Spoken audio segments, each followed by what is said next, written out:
Let's go.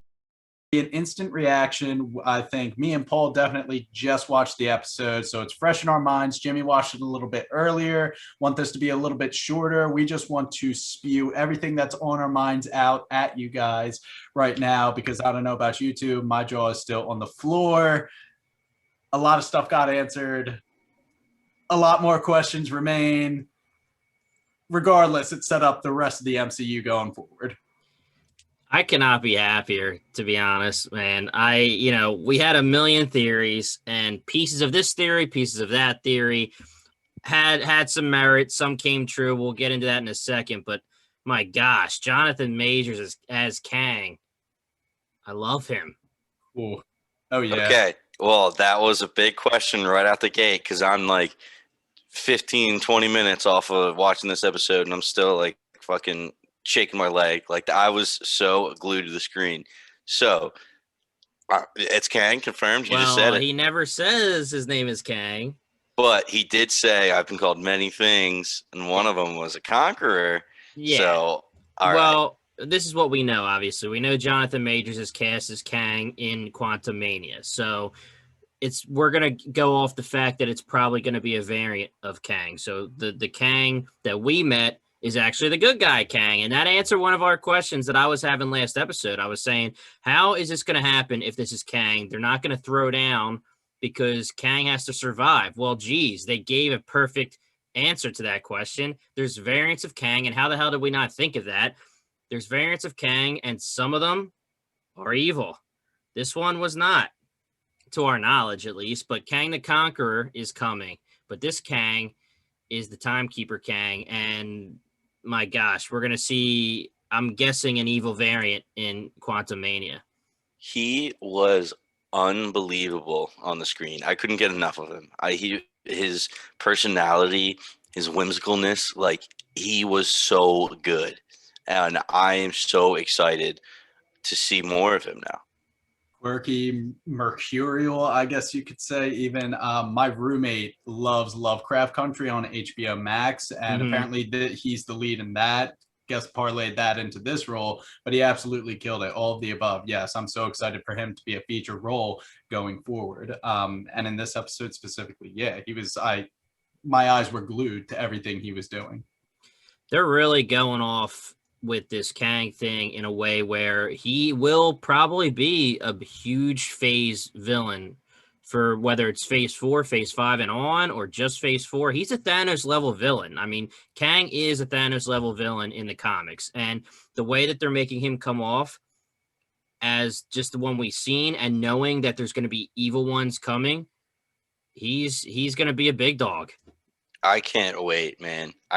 Just the different variants in general. We saw how different the variants can be, but now at this level, at this smart, the guy who discovered it all, Kang himself, like, I cannot wait to see how this affects the MCU. So I'm wondering if those like base character traits, just how quirky and all over the place he was in this episode, is going to change from variant to variant. Like, we're going to experience some Kangs that are by the book, like tough-nosed Conqueror types, and everything in between. I'm kind of excited for that. And where there are bad Kangs, I keep thinking there also has to be good Kangs that are going to help the Avengers and stuff going forward. I just think this character has infinite possibilities, and it's really fun. Yeah, the casting process must have been crazy for Kevin Feige, the MCU, just to get the right person. And I really think already that they did. But it has to be someone you can trust to do different versions, like you said, different variants. One's definitely going to be Kang the Conqueror, and he's straight up a conqueror. Then you're going to have another one who's like more of a straight up intellectual. You know, there's going to be Rama Tut, probably the one who, you know, it's going to be crazy, and he's got his work cut out for him. But Jonathan Majors already is impressing me. I mean, he's not going to make another appearance, allegedly, until Ant-Man. So they must have been holding their breath to see what the reception to this appearance was going to be, and I think they knocked it out of the park. Honestly, I wouldn't be surprised if he shows up in Multiverse of Madness, just because now we know that he's going to show up in Loki, and we didn't know he was going to show up in Loki. Right. So he could be another like Thanos level and mid credit scene, show up really quick. I mean, we might as well hit a couple things here. Like I was saying earlier, it was funny. We had a million theories. Brian, pat yourself on the back. You had Kang from, I think, episode 3 or something. You hit the Renslayer theory pretty early on. Once we got closer, I thought it was banging us on the head that it was Kang, but because of Quicksilver, we couldn't do it. And I really did go for the Loki variant there. I just didn't think they were going to pull the trigger, and they did. But a couple things that we did guess early on is we said that the multiversal war was probably going to end up happening at the end of this episode or the end of this season. We never really got an answer about what Sylvie's plan did when she started showing all those pruners, the time bombs, going all over the place. We didn't really get that, but we know that the end of this episode hit the multiversal war is coming again.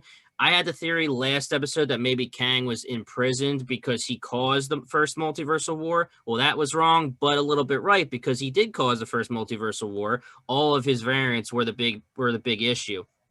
Now, the other thing we said earlier on is the Spider-Man trailer. Where is it?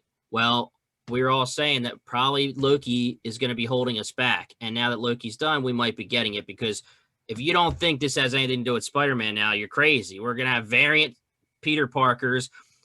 Even the questions about why is Electro being cast Jamie Foxx but a different Electro? Well, it's a variant. Why is Dr. Octopus alive? Well, it's a variant. It could be anybody and the same actors. It's causing some craziness, and they're saying Multiverse of Madness is going to be like a horror movie almost, as close as you can get for Marvel. This has me so pumped. And Loki, of all the three, we said it earlier, I had no expectations for this to be the one that has to do with the MCU the most total phase-wise.